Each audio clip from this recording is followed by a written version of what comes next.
أعوذ بالله من الشيطان الرجيم بسم الله الرحمن الرحيم وفوض أمري إلى الله إن الله بصير بالعباد لا حول ولا قوة إلا بالله العلي العظيم حسبنا الله ونعم الوكيل نعم المولى ونعم النصير والصلاة والسلام على محمد وآله الطيبين الطاهرين واللعنة الدائمة الباقية على أعدائهم أجمعين من الآن إلى قيام يوم الدين أما بعد فقد قال الله تبارك وتعالى في محكم كتابه المجيد وفرقان الحكيم وهو أصدق الصادقين وقوله الحق بسم الله الرحمن الرحيم إنا أعطيناك الكوثر فصل لربك وانحر إن شانئك هو الأبتر وعن الإمام الحسين بن علي عليه السلام عن جده رسول الله صلى الله عليه وسلم قال فاطمة بهجة قلبي وأبناها ثمرة فؤادي وبعلها نور بصري والأئمة من ولدها أمناء ربي. سامعین محترم، جس سورہ مبارکہ کی تلاوت کا شرف حاصل ہوا، یہ سورہ قرآن کریم کا سب سے مختصر اور سب سے جامع ترین سورہ ہے مفاہیم کے اعتبار سے. اس سورہ کا شان نزول علماء مفسرین نے یوں بیان کیا ہے کہ جب حکم خدا سے پیغمبر اکرم صلی اللہ علیہ وسلم کے دو بیٹوں کا یک کے بعد دیگر انتقال ہوا، جس پر پیغمبر کو بہت رنج ہوا، تو دشمنوں کی طرف سے خوشیاں منانے لگے. ابو جہل، ابو لہب وغیرہ نے خوشیاں منانا شروع کیا اور ایک محفل سجا کر وہاں پر فخر و مباحات سے وہ یہ کہنے لگے کہ محمد بن عبداللہ کے دو بیٹے تھے، دونوں کا انتقال ہوا، اب یہ شخص لاولد رہیں گے. جب یہ لاولد رہیں گے تو اس کے انتقال کے بعد اس کی یہ جو تحریک ہے، یہ جو اسلام کے نام پہ کلمہ لا الہ الا اللہ کی ترویج کر رہا ہے، اس کی یہ تحریک بھی ختم ہو جائے گی. کیوں؟ اس لیے کہ کسی بھی تحریک کے ہدف اور مقصد کو آگے بڑھانے کے لیے افراد ہونا چاہیے. جس تحریک کو اس نے بنایا ہے اس کے بعد اس کے بیٹے ہو، اس کے ساتھ دینے والے ہو تو وہ تحریک آگے چلتی ہے. لیکن کوئی نہ ہو، اکیلا بندہ کب تک یہ تحریک آگے چلائے گا؟ جب یہ بھی حکم خدا کے سامنے لبیک کہے گا تو اس کے بعد اس کی یہ تحریک ختم ہو جائے گی. یہ جو لا الہ الا اللہ کی ترویج کرا رہا ہے، دین مبین اسلام کو عرب جزیرہ عرب کے اندر پھیلانے کی کوشش کر رہا ہے، اس کا یہ ہدف بھی ناکام ہو جائے گا.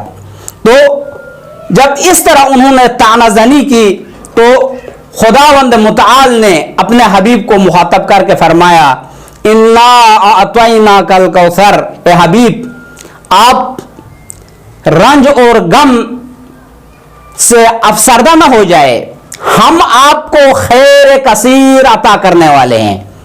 انا اعطیناک الکوثر، ہم آپ کو کوثر عطا کرتے ہیں. تمام علماء مفسرین